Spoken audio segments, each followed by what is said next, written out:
අයබෝවන් ඉනග්ලෝ counselling YouTube නාලිකාවට අද මාත් එක්ක එකතු වෙලා ඉන්න ඔයාලා හැම දෙනාම ඉතාමත් ආදරයෙන් පිළිගන්නවා. බලන්න මේ වීඩියෝ එක මොකද්ද කියලා.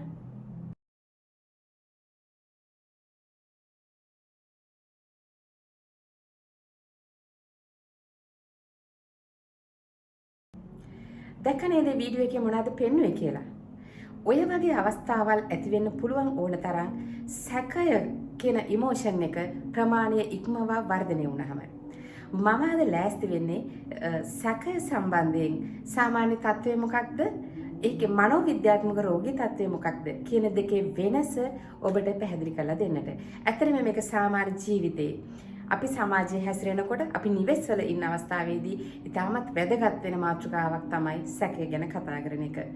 අපි කතා කරලා බලමු සැකය කියන්නේ මොකක්ද? ඒකේ රෝගී තත්ත්වය මොකක්ද කියන එක සම්බන්ධයෙන්. සැකය හැම විටම සාධාරණ වෙන්නේ අසාධාරණ වෙන්නේවත් නැහැ. සැකය නිසා මානසික රෝගී තත්ත්වයක් ඇති වෙන්නට පුළුවන්. ඒ වගේම අපි නොදැන අපේ මනසේ පවතින මානසික රෝගී තත්ත්වයක් නිසා සැකය ඇති වෙන්නත් පුළුවන්. සාධාරණ හේතුන් මත සැකය ඇති වෙන්නත් පුළුවන්. මේ වගේ අවස්ථා කිහිපදීම සැකය යථාර්ථවාදී සැකය හා යථාර්ථවාදී නොවන ලෙසින් බෙදා වෙන් කළ දක්වන්න පුළුවන් කොටස් දෙක අපි ඉස්සෙල්ලා ටිකක් බලමු. යථාර්ථවාදී සැකය කියන්නේ මොකද්ද? ඒකෙන් සිද්ධ වෙන්නේ මොන වගේ දේවල්ද කියන එක. මොකද යථාර්ථවාදී සැකය නිසා සමහර නිවෙස්වල යම් යම් ගැටලු අඬදබර කලකෝලාහල ඇති වෙන අවස්ථාවල් තියෙනවා. මේක වැරදි. සමහර අවස්ථාවල් තියෙනවා අපිට සැක කරන එක සම්පූර්ණයෙන්ම බැහැර කරන්න බැරි අවස්ථාවල්. අපි බලමු මේ මොනවාද කියලා. සැකය යථාර්ථවාදී වෙනවා සාධාරණ හේතු මත විශ්වාස කළ හැකි සාධක මත පවතින විට. අපි බලමු ගෙදරක අම්මා තම ස්වාමියා ගැන, දරුවන් ගැන, පවුලේ අනිත් අය ගැන හරි විමර්ශනයකින් පසු වෙනවා. එයාට දැනෙනවා සුළු වෙනස් වීමක් පවා පවුලේ අයගේ, දරුවන්ගේ, ස්වාමියාගේ. ඇය මේ වෙනස්කම් පසුපස සැකමුසුව හඹා යනවා. ඇය ඉක්මනින් හොයා ගන්නවා මේ වෙනසට හේතුව.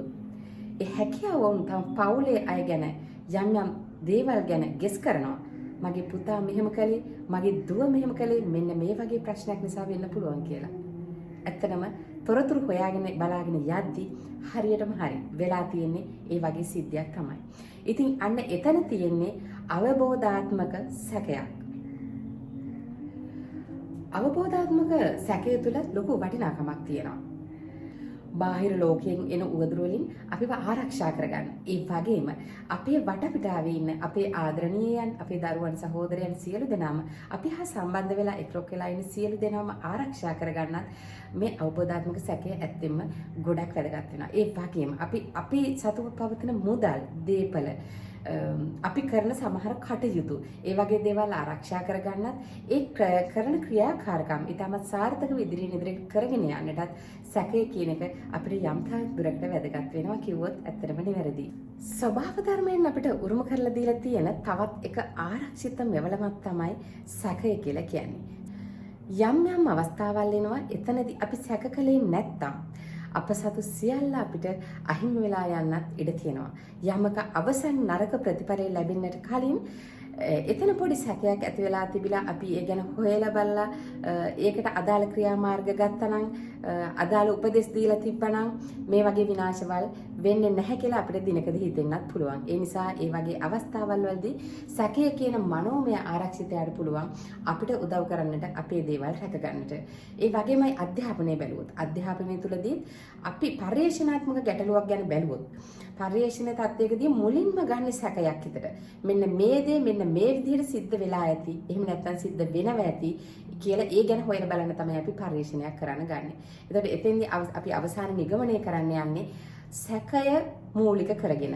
ඒ වගේමයි නීතියේදී ඇත්තටම වරදකරු හොයාගෙන යන්නේ, වරදකරු පසපස හඹාගෙන යන්නේ සැකය කියන දේ මුලින්ම ඉස්සරහට අරගෙන ඒක මූලික කරගෙන තමයි. ඉතින් ඒ නිසා මේ සැකය කියන එක යම් අවස්ථාවල් වලදී අපිට බොහොම වැදගත් වෙලා තියෙනවා. ඉතින් ඒ වගේම තමයි අපි කටයුතු කරද්දී අපි ආදරණීයයන් සමග අපි කටයුතු කරද්දී, මුදල් ගනුදෙනු කරද්දී, යහළුවන් මිතුරන් ආශ්‍රය කරද්දී, අපි වර්ක් ප්ලේස් එකක වැඩ කරද්දී, ව්‍යාපාරයක වැඩ කටයුතු මෙහෙවද්දී ඕනෑම අවස්ථාවක ගමන් බිමන් යද්දී ඒ ඕනෑම අවස්ථාවකදී අපිව ආරක්ෂා කරන්න ඉන්න මෙවලමක් ගැටලු අවම වශයෙන් පවත්වාගෙන යන්නත් ඉතාමත්ම උදව් වෙන අවස්ථාවක් මානසික ඉමෝෂන් එකක් තමයි මේ සැකය කියලා කියන්නේ. ඉතින් හැම තිස්සෙම අපිට 100% විශ්වාසය හොඳයි. නමුත් 100% විශ්වාසයේ සමග 10%ක පොඩි සැකයක් මුසු කරගත්තොත් අවබෝධාත්මක වශයෙන් එතෙන්දී අපිට වැදගත් වෙනවා අපේ ගොඩක් දේවල් ආරක්ෂා කරගන්නට. පවුලක් ඇතුලේදී අපිට යම්කිසි සැකයක් මතුවෙනවා නම් අපි දැනගන්න ඕන එක විවෘතව, ඉතාමත් සංවාදාත්මකව හොඳින්ම කතා බහ කරලා සැක හැර දැනගන්න ඕනේ ඒ කාරණාව සම්බන්ධයෙන්. එතනදී ගොඩාක් ගැටලු අඩු වෙනවා. අවබෝධාත්මක සැකේදී උනත් ගැටලු ඇති වෙන්න පුළුවන්. සැක හැර දැන ගැනීමකින් තොරව එක එක්කෙනා ගැන නිගමන වලට අපි යන්න ගියොත්. ඒ නිසා ඒක තමයි වැදගත්ම වෙන්නේ. සැකයකට කිසිම විටකදී පවුලක් තුළ විශේෂයෙන් සැකයකට ඉඩ දෙන්න හොඳ නැහැ. අපි අවබෝධාත්මකව කතා කරලා සැක හැර දැන ගැනීම තමයි වැදගත්ම දේ. කවදාවත් සැකයකට බෑ මිනිස්සෙක් වැරදිකාරයෙක්ව කරන්න. ඒ නිසා සැකයට තියෙන ලිමිට් එකක්. අපි දැනගන්න ඕනේ යන්නේ ලිමිට් එක කොතනද තියෙන්නේ කියලා. අපි ලිමිට් එක ඉක්මවා ගියොත් තමයි සැකය කියන දේ මානසික රෝගයක් බවට පත් වෙන්නේ. අපි බලමු මේ මානසික රෝගය තියෙන්නේ කොතන වගේ තැනකද කියලා. එතන තමයි අනවබෝධාත්මක සැකය, එහෙම නැත්නම් හේතුවක් නැති සැකේ තියෙන තැන. ඉතින් මේ සැකය කියන්නේ ඊටාම ගැඹුරු, හරිම අසාමාන්‍ය එකක්. සාමාන්‍ය ලෝකේ ඉන්න අයට හිතා ගන්නවත් බැරි තරම් ලොකු සැකයක් තමයි මෙයාලා ගාව තියෙන සැකය. ඇත්තටම මේගොල්ලෝ සැක කරන්නේ කිසිම සලකුණක් නැතුව. ඒ කියන්නේ අපි දැන් හිතමු අපි දැන් මේ ඉන්න ස්ථානය මේ කඩාගෙන වැටේ කියලා හිතනවා කියලා. ඒක හරිම අසාමාන්‍ය දෙයක් නේ. මොකද මෙතන කඩා වැටෙන සලකුණක් මොකුත් නැහැ. මේ පොළවේ ඉරිතලලක් නැහැ. එහෙම නැත්නම් නායය මේ සලකුණක් මොකුත් මෙතන සඳහන් කරලත් නැහැ.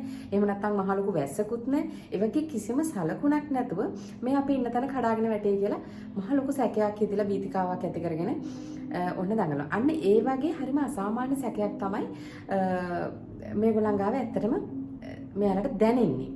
තව යෝන්වියෙන් පස්සේ තමයි මේ තත්ත්වය බොහෝ දුරට ඇති වෙනවා කියලා හොයාගෙන තියෙන්නේ මෙච්චර කාලයකට.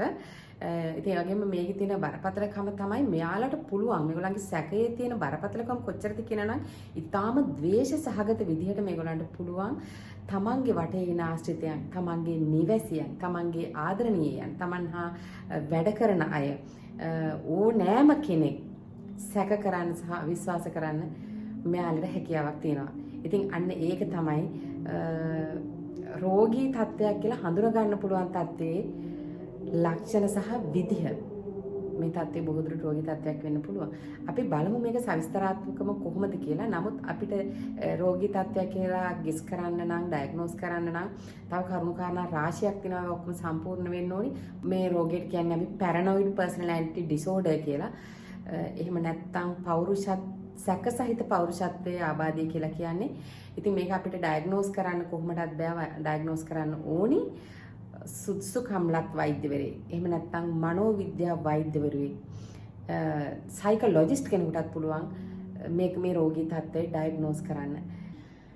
එහෙනම් අපි ඊළඟ වීඩියෝවෙන් බලමු පැරනොයිඩ් පර්සනැලිටි ඩිසෝඩර් නැත්නම් සැක සහිත පෞරුෂත්වයේ ආබාධයේ රෝග ලක්ෂණ මොනවාද කියලා. මෙම රෝග තත්ත්වයේ රෝග ලක්ෂණ විශේෂයෙන් ඊටම පැහැදිලිව ඔබට සඳහන් කළ යුතු නිසා මම කල්පනා කළා තනි සම්පූර්ණ වීඩියෝ එකකින් මෙම රෝග ලක්ෂණ ඔබ වෙත සඳහන් කරන්නට. ඒ වගේම මෙම රෝගය හැදෙන්නේ කොහොමද, මොන වගේ පරිසරයක් තුළද මෙම රෝගය හැදෙන්න පුළුවන්, එතකොට මේක පාලනය කරගන්න අපිට හැකියාව තියනවද, සුව කරගැනීමේ අවස්ථා තියනවද, ඒවා කරන්නේ කොහොමද කියන සියලුම තොරතුරු ඊළඟ වීඩියෝ එකකින් මම පැහැදිලිව අරගෙන එන්න සූදානම් කරලා තියෙනවා. එහෙනම් අපි ඊළඟ වීඩියෝ එකෙන් සියලුම දේවල් බලමු. ඉතින් මෙතෙක් වෙලා මාත් එක්ක ඔබ රැඳී සිටියාට ගොඩක් ස්තුතියි. එහෙනම් අනිවාර්යයෙන්ම බලන්න ඊළඟ වීඩියෝ එක.